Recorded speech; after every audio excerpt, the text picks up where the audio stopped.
Baiklah, selamat malam. Assalamualaikum warahmatullahi taala wabarakatuh. Baiklah, pada kesempatan kali ini kami dari kelompok 5 yang beranggotakan saya sendiri, Habib Harun Al-Ayyubi, Najis Sabila Wadah, dan Nuresa Divani Amanda dari kelompok 5 mata kuliah Metodologi Penelitian Hukum akan mempresentasikan materi terkait penelitian ulama fikih. Nah, untuk itu kepada yang bertugas dipersilahkan untuk mempresentasikan materi yang pertama.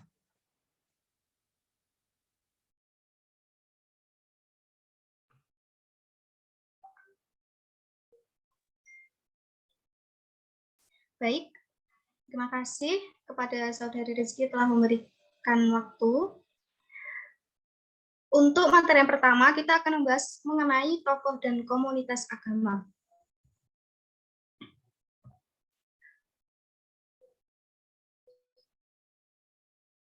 Nah, teman-teman, sebelum kita kepada inti dari materi ini, kita harus mengetahui terlebih dahulu bagaimana cara mengidentifikasi seseorang sebagai ulama atau lebih khusus sebagai ulama fikih yang akan menjadi topik materi pada kali ini. Perlu diakui bahwasanya ada beberapa kesulitan untuk mengidentifikasi seseorang sebagai ulama ataupun ulama fikih, yang mana telah ada dalam poin-poin yang telah saya tulis di PPT, bahwasanya yang pertama yaitu ulama merupakan gelar atau panggilan kehormatan yang diberikan oleh masyarakat kepada orang yang memiliki tingkat ilmu dan kesolihan tertentu. Berbeda dengan gelar sarjana, di mana perbedaan di antara keduanya yaitu gelar ulama itu diberikan sebagai pengakuan atau legitimasi atas prestasi seseorang dalam komunitas heterogen tanpa tata cara dan upacara tertentu. Sedangkan gelar sarjana diberikan sebagai keabsahan atau legalisasi atas prestasi seseorang dalam komunitas homogen yang syaratnya dengan tata cara ataupun upacara yang biasa kita sebut dengan wisuda. Problem yang kedua yaitu panggilan ulama di dalam masyarakat Indonesia merupakan hal yang tidak lazim. Langsung kepada poin ketiga yaitu panggilan kehormatan tersebut diberikan secara informal dan bertahap. Mungkin saja yang diberi gelar itu tidak mengetahui sejak kapan dan siapa yang pertama kali memberi gelar tersebut. Bahkan biasanya di antara mereka itu ada yang merasa keberatan dengan diberi gelar ulama. Kemudian yang keempat, biasanya yang diberi gelar kehormatan, itu bukan semata-mata karena ilmu dan kesolihannya saja, tetapi juga karena kepemimpinannya di dalam masyarakat yang telah teruji. Nah, yang kelima, ulama ini merupakan pewaris para nabi. Poin yang keenam, khusus tentang identifikasi ulama fikih ini merupakan ada kesulitan tersendiri, di mana seperti contoh yang telah saya paparkan, yaitu untuk mengidentifikasi Abu Hanifah atau Imam Syafi'i, itu sangat mudah, karena beliau ini merupakan imam madhab, di mana kita tahu bahwasanya Abu Hanifah adalah madhab Hanafi dan Imam Syafi'i adalah madhab Syafi'i. Namun, ketika mengidentifikasi Al-Ghazali atau Ibnu Rushdi, kita akan mengalami kesulitan, di mana kita tahu bahwasanya Al-Ghazali itu dikenal sebagai pemikir di bidang tasawuf, namun pandangannya di bidang fikih dan usul fikih dijadikan rujukan oleh para penulis usul fikih. Sementara itu, Ibnu Rushdi dikenal sebagai seorang filosof, namun beliau juga menulis kitab fikih yang sangat populer yang biasa kita sebut dengan Bidayatul Mujtahid wa Nihayatul Muqtasid.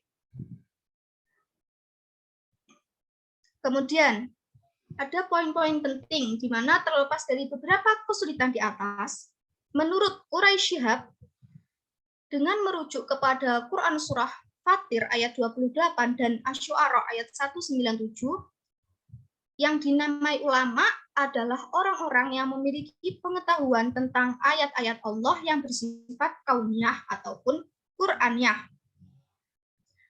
Selanjutnya, Quraisy Shihab itu menyatakan bahwasanya terdapat berbagai hadis yang menggarisbawahi bahwasanya ilmu yang bermanfaat mengantarkan kepada pengetahuan tentang kebenaran Allah, takwa, khasyah, dan sebagainya. Atas perihal tersebut, ulama adalah orang yang merasa takut kepada Allah, apapun disiplin ilmu yang ditekuninya. Kemudian lanjut slide selanjutnya.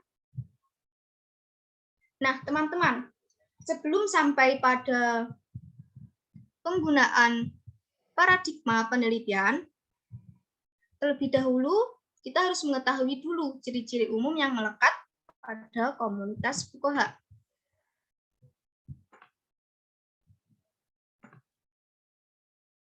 Sebentar.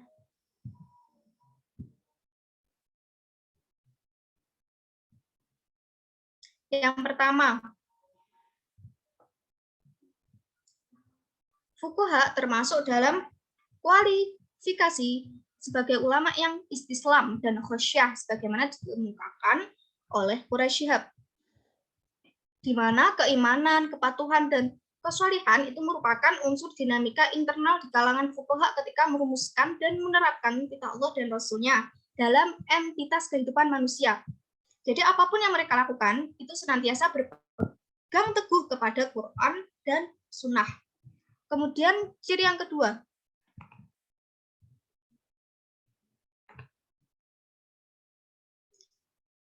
fuqaha mempunyai kerendahan hati dan kehati-hatian yang sangat tinggi. Sebentar, slide-nya mungkin. Oh, benar. Mohon maaf.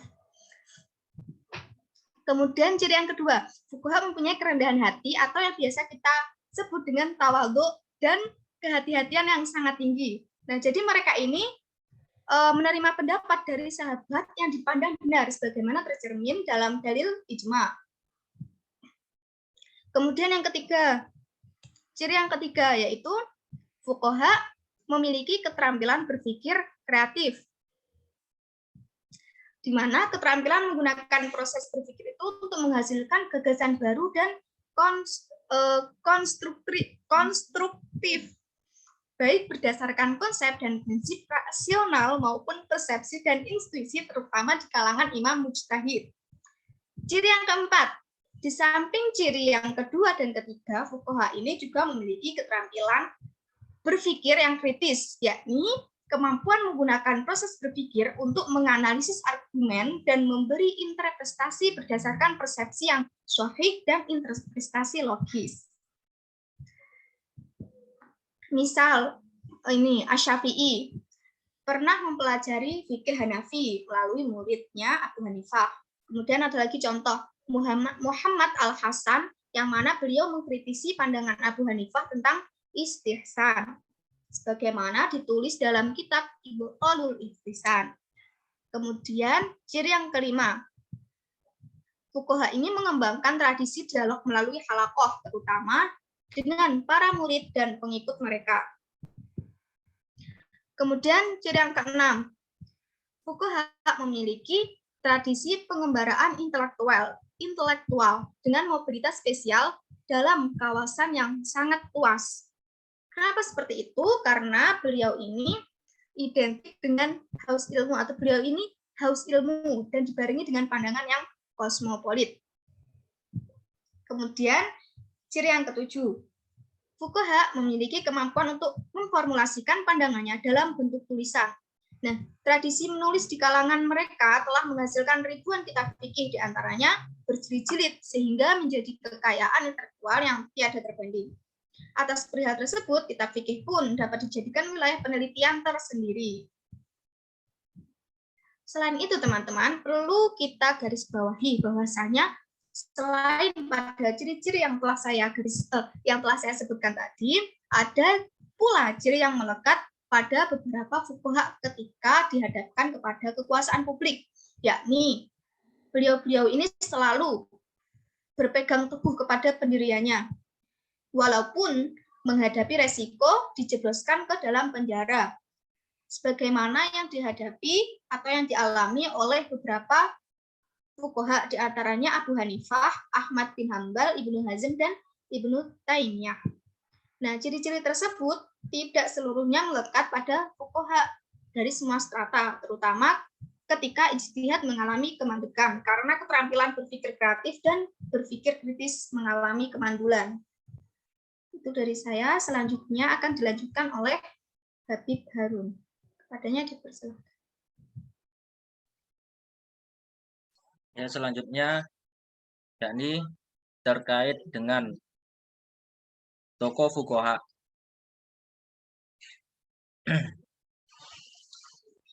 Tokoh dan komunitas fuqaha pada dasarnya merupakan satu kesatuan. Tokoh merupakan unsur elit dalam sistem sosial. Ketika tokoh sejenis menjadi salah satu gugus dalam sistem sosial karena adanya ikatan yang spesifik, maka terbentuk suatu masyarakat tersendiri. Ia menjadi komunitas atau bagian yang terdiri atas sejumlah fuqaha yang memiliki ciri-ciri tertentu sebagaimana dikemukakan di atas. Berkenaan dengan hal itu, untuk keperluan penelitian dapat dilakukan pemilihan. Yang pertama yakni secara individual fuqaha diidentifikasi sebagai tokoh. Kemudian yang kedua, secara kolektif fuqaha diidentifikasi sebagai komunitas. Seorang fuqaha adalah anggota komunitas fuqaha. Sedangkan komunitas fuqaha terdiri atas sejumlah fuqaha. Dalam komunitas itu terdapat tokoh fuqaha yang tersusun secara gradual. Tokoh utama dalam komunitas itu adalah imam madhab yang suatu kesatuan komunitas madhab atau para imam madhab dalam keseluruhan komunitas fuqaha dan madhab fikih.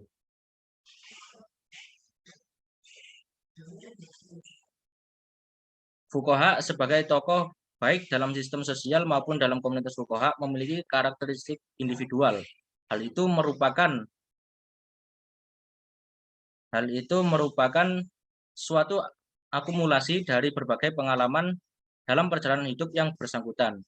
Ia berpangkal pada ciri-ciri psikologis sebagai potensi dasar dalam aktualisasi diri.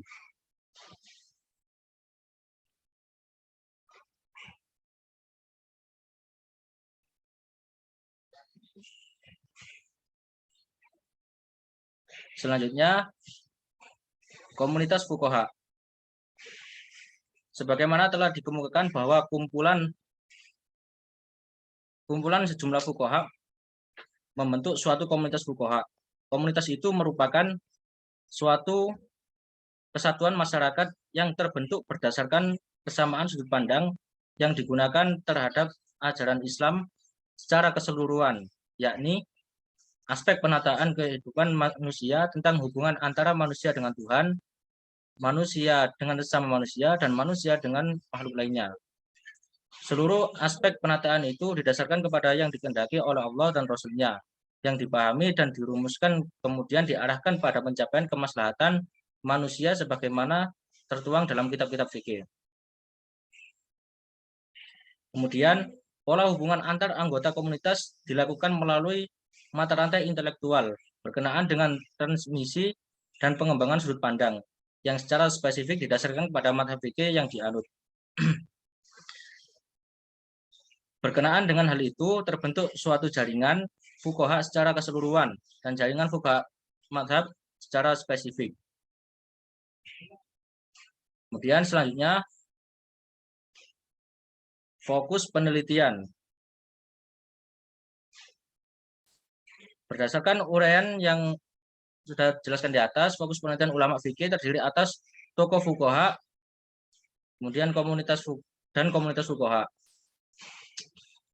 Tokoh fuqaha merupakan bagian dari komunitas fuqaha, sedangkan komunitas fuqaha terdiri atas sejumlah fuqaha. Kedua pilihan fokus penelitian itu dapat dilihat dalam perspektif masa lalu dan masa kini, disusun secara dikotomis atau kontinum.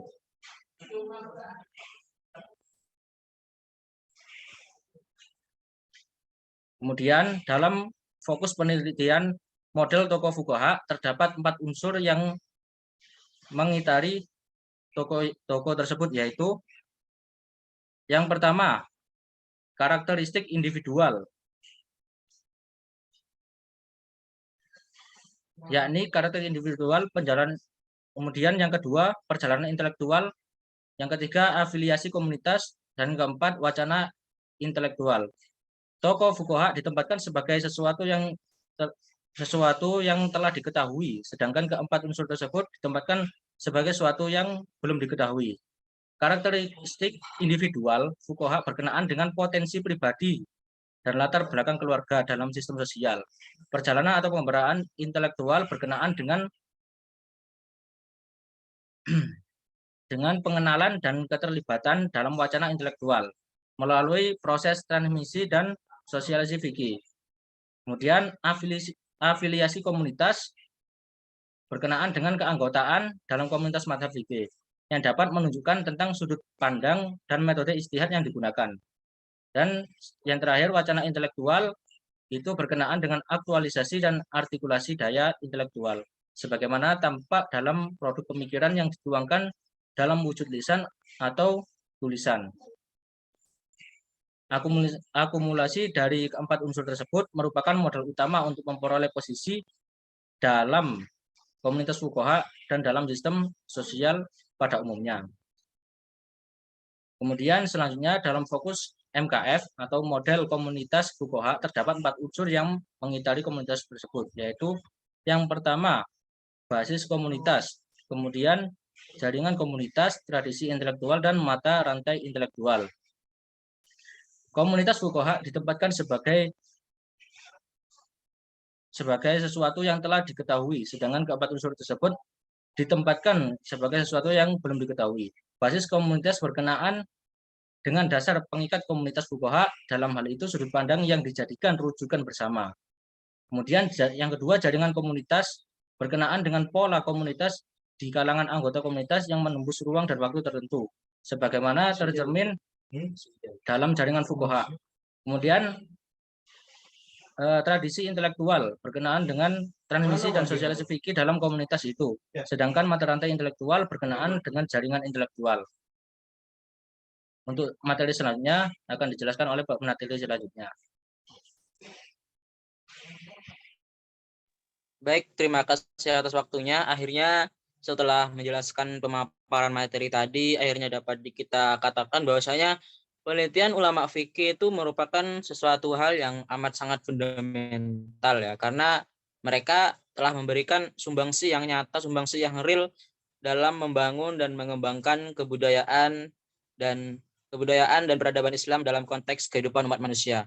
Mereka juga telah merumuskan apa yang dikehendaki oleh Allah dan Rasul-Nya dengan mengakomodasi kehidupan hidup manusia, dan tentu saja kontribusi itu sangat bervariasi, baik intensinya maupun sebenarnya dalam berbagai satuan masyarakat Islam di dunia hingga saat ini. Akhirnya perlu kita ketahui terkait apa sih tujuan penelitian dari penelitian ulama fikih itu sendiri. Jadi di sini tujuan penelitian tokoh fikih atau tokoh fuqaha itu diarahkan yakni untuk memahami dan mendeskripsikan tentang keunikan tokoh sebagai sosok pribadi dalam konteks komunitas fuqaha dan sistem sosial. Jadi dalam sistem sosial juga dalam komunitas fuqaha itu sendiri, seperti itu. Jadi akhirnya dapat dirumuskan bahwasanya tujuan penelitian itu secara komprehensif bahwasanya yang pertama untuk memahami dan mendeskripsikan yang pertama terkait karakteristik individual fuqaha itu sendiri, yakni berkenaan dengan aspek psikologis, latar belakang keluarga, dan lingkungan sosial. Kemudian yang kedua yakni tentang pengembaraan intelektual. Kemudian yang ketiga yakni berkenaan dengan masa belajar dan perhatiannya terhadap fikih. Kemudian tentang afiliasi komunitas, yakni berkenaan dengan keanggotaan dalam komunitas madhab dan sistem sosial. Kemudian yang terakhir yakni tujuannya untuk sebagai wacana intelektual berkenaan dengan pemikirannya di bidang fikih yang dituturkan secara lisan atau tulisan atau kitab fikih, seperti itu. Nah, kemudian selanjutnya ya ini terkait dengan kegunaan penelitian. Jadi setelah mengetahui apa tujuan dari penelitian ulama fikih itu sendiri, kemudian kita dapat mengarah kepada kegunaan penelitian ulama fikih yang akan kita bahas setelah ini. Jadi yang pertama, bahwasanya muncul pertanyaan, sebenarnya untuk apa hasil penelitian itu? Jadi itu akan dibahas di kegunaan penelitian ini. Jadi pada dasarnya yang pertama, hasil penelitian itu dapat digunakan untuk mengembangkan pengetahuan ilmiah tentang fuqaha dalam konteks sosial, baik masa lalu maupun masa kini. Hal itu juga mencakup yakni untuk dijadikan bahan dalam merumuskan informasi abstrak berkenaan dengan mobilitas horizontal dan mobilitas vertikal. Sehingga wacana fikih dan usul fikih itu semakin kaya akan pengetahuan seperti itu. Kemudian yang kedua, yakni hasil penelitian berguna bagi pemenuhan hajat hidup manusia, khususnya berkenaan dengan aspek penataan kehidupan kolektif. Jadi sudah sangat jelas di sini bahwasanya untuk menata pengkajian dan penelitian fuqaha sebagai subjek khusus dengan pendekatan holistik, jadi dengan kata lain ilmu fikih itu akan diperkaya dengan rijalul fiqh sebagai subjek baru, yakni tokoh-tokoh fuqaha tadi. Kemudian seperti itu. Kemudian yang ketiga, seperti itu. Jadi itu merupakan beberapa kegunaan-kegunaan yang ada dalam penelitian ulama fikih itu sendiri. Nah, kemudian selanjutnya ini terkait dengan tinjauan pustaka dan kerangka berpikir. Jadi tokoh dan komunitas fuqaha itu dapat ditarik kepada cakupan yang lebih umum, yakni individu dan masyarakat. Sehingga dalam tinjauan pustakanya itu dapat kita kategorikan sebagai sosok yang benar-benar menjadi tokoh dalam masyarakat seperti itu. Nah, kesimpulannya penulisan biografi tokoh dari berbagai komunitas itulah banyak dilakukan, baik yang ditulis secara khusus maupun yang disusun dalam suatu himpunan, artinya dalam suatu komunitas seperti itu. Dalam tinjauan pustaka misalnya, sebagai contoh di sini Azumardi Azra dan Saiful Umam menghimpun biografi 14 tokoh Islam Indonesia dalam buku Tokoh dan Pemimpin Agama, biografi sosial intelektual 1998. Bahwasanya dari situ meskipun dalam tulisan ini tidak semua tokoh dapat diidentifikasi sebagai fuqaha, namun pada penulisan yang tersusun dalam buku tersebut dapat mencirikan sebagai sosok fuqaha seperti itu. Lanjut, kemudian terkait dengan kerangka berpikir. Nah, di sini saya terdapat empat proposisi yang dapat digunakan sebagai kerangka berpikir makro bagi penelitian tokoh dan komunitas ulama. Jadi kemudian di sini setelah saya klasifikasi terkait kerangka berpikir itu ada 4 proposisi. Yang pertama yakni terkait dengan muncul menjadi tokoh karena memiliki kepemimpinan berdasarkan keunggulan tertentu dengan dukungan karakteristik individual dan latar belakang keluarga yang bersangkutan. Jadi kemudian ulama fikih itu menjadi sosok tokoh karena memiliki kepemimpinan berdasarkan keunggulan tertentu dan latar belakang atau orientasi keluarga yang mumpuni seperti itu. Kemudian yang kedua, kemudian lingkungan sosial yang menjadi media pengembangan kepemimpinan itu mencakup lingkungan komunitas dan lingkungan sistem sosial. Jadi dalam implementasinya itu lingkungan dari tokoh-tokoh itu juga mencakup komunitas, juga mencakup sistem sosial dari komunitas fuqaha itu sendiri. Nah, lanjut. Kemudian yang ketiga, setelah cakupan dari penelitian ulama itu, kemudian tentang aktualisasi diri tokoh akan memperoleh posisi sentral dalam komunitas dan dalam sistem sosial itu. Jadi di sini sudah jelas bahwasanya ketika ulama itu sudah memiliki orientasi dan lingkungan yang baik, kemudian dia berhak untuk mengaktualisasi dirinya sendiri. Ini untuk memperoleh posisi yang nyaman dalam komunitasnya sebagai fuqaha dan juga dalam sistem sosial itu sendiri, dalam lingkungan sistem sosial sendiri seperti itu. Kemudian yang terakhir yakni dari sejumlah tokoh yang memiliki karakteristik serupa, jadi terbentuk suatu kelompok setara, artinya peer group, sebagai komunitas yang di dalamnya terbentuk suatu jaringan komunikasi dan mata rantai yang spesifik. Jadi setelah beberapa pemaparan tadi, akhirnya beberapa tokoh itu kemudian terintegrasi menjadi satu komunitas yang itu isinya merupakan orang-orang yang benar-benar sudah faqih dan mereka terbentuk menjadi jaringan komunikasi dan mata rantai yang spesifik terkait hukum-hukum fikih seperti itu. Itu merupakan materi terkait tinjauan pustaka dan kegunaan penelitian. Selanjutnya akan dijelaskan oleh materi selanjutnya.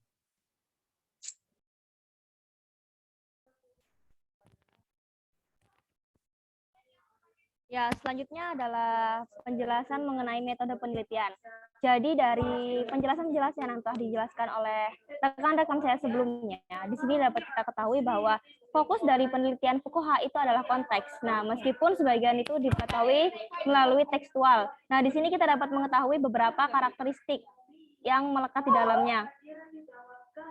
Di antaranya yang pertama itu adalah data yang digunakan atau yang diperoleh itu bergantung pada hasil pengamatan orang lain.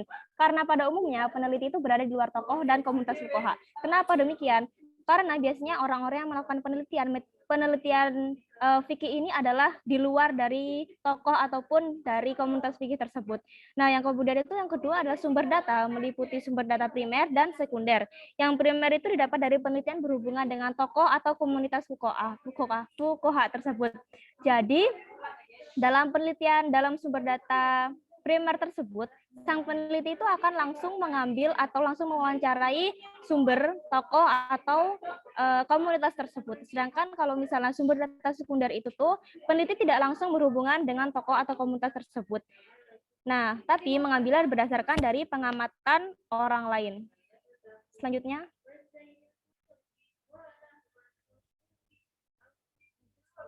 Ya, karena tadi data tersebut bukan berasal dari dirinya sendiri, dalam artian itu adalah data yang diperoleh dari orang lain, maka di sini dapat dilakukan kritik internal dan eksternal.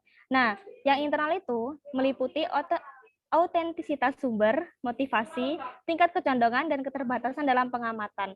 Nah, sedangkan yang eksternal itu meliputi tingkat relevansi dan akurasi sumber, terutama terhadap struktur dan pola budaya yang meliputi tokoh dan komunitas tersebut.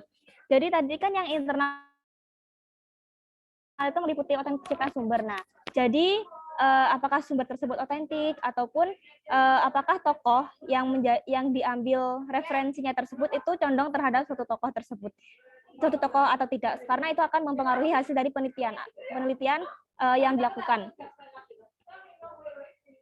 Selanjutnya itu yang keempat, ada hal yang lazim dilakukan dalam penelitian sejarah adalah adanya tinjauan pustaka. Pendekatan digunakan itu adalah model penelitian dan temuan yang diperoleh. Dengan kata lain, menggunakan penelitian sebelumnya.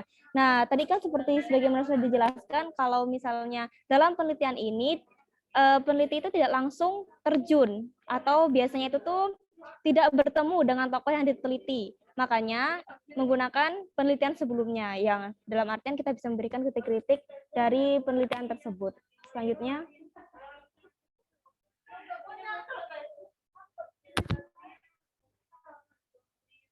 Metode yang dapat digunakan dalam penelitian kasus itu memiliki beberapa ciri-ciri. Di antaranya yang pertama adalah satuan analisis dipandang sebagai suatu kesatuan yang utuh dan terintegrasi. Selanjutnya, studi kasus diarahkan untuk menemukan spesifikasi atau keunikan suatu analisis, yakni terhadap keunikan tokoh atau komunitas tersebut. Yang selanjutnya adalah data yang diperoleh dikumpulkan dengan cara wawancara mendalam dan pengamatan terlibat. Nah, bentar. Nah, jadi karena tadi itu penelitian ini dilakukan terhadap penelitian sebelumnya, maka penelitian baru itu bertujuan untuk menemukan suatu spesifikasi atau keunikan gitu kan. Karena penelitian menyeluruhnya kan sudah dilakukan oleh orang lain. Jadi peneliti terbaru itu bermaksud untuk menemukan sesuatu yang unik atau sesuatu yang baru dari penelitian tersebut. Slide selanjutnya.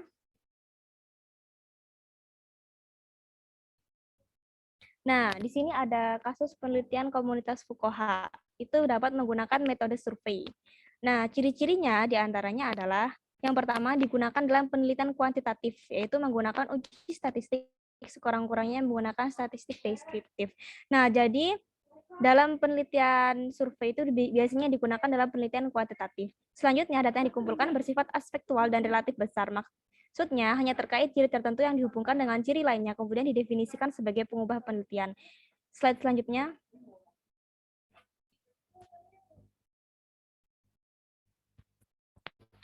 Sumber data pada umumnya dipandang sebagai informan, responden, yaitu orang-orang yang diminta pengetahuan, pengalaman, atau pendapat.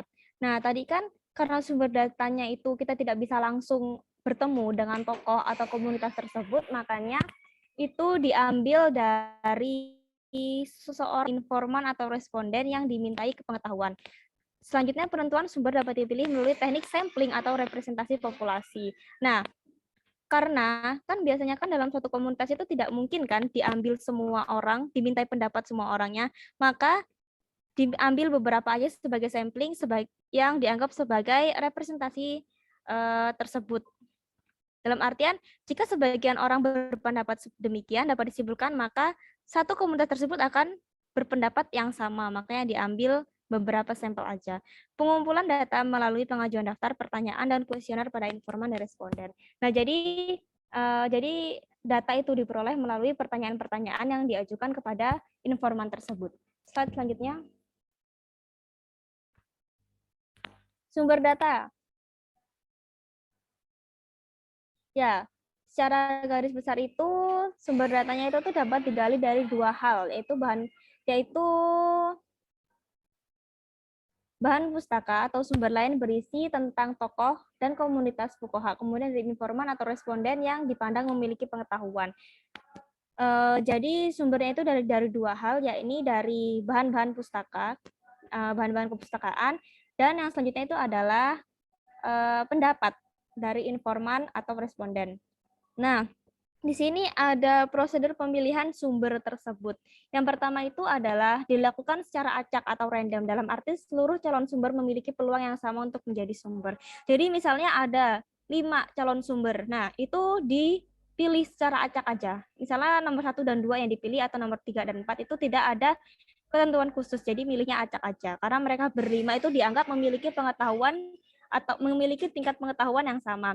Selanjutnya adalah dipilih secara purposive atau non-probability sampling yang merujuk pada tujuan penelitian. Nah, jadi dari 5 orang tersebut tidak dipilih semuanya, tidak dipilih secara acak, tapi dipilih berdasarkan tujuannya. Kira-kira informan yang mana yang akan memberikan jawaban dari pertanyaan yang kita berikan. Jawaban terbaik lah intinya. Slide selanjutnya.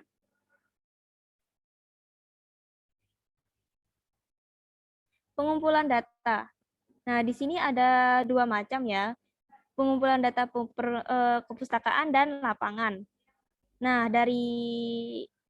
secara singkatnya, kalau misalnya pengumpulan data secara kepustakaan itu yang pertama mengumpulkan sumber-sumbernya, sumber-sumber datanya, baik primer atau sekunder, tapi biasanya di sini diambil dari ensiklopedia atau buku-buku tarikh tasrih. Nah, kemudian sumber tersebut dipilah mana yang layak, mana yang cocok dan mana yang enggak.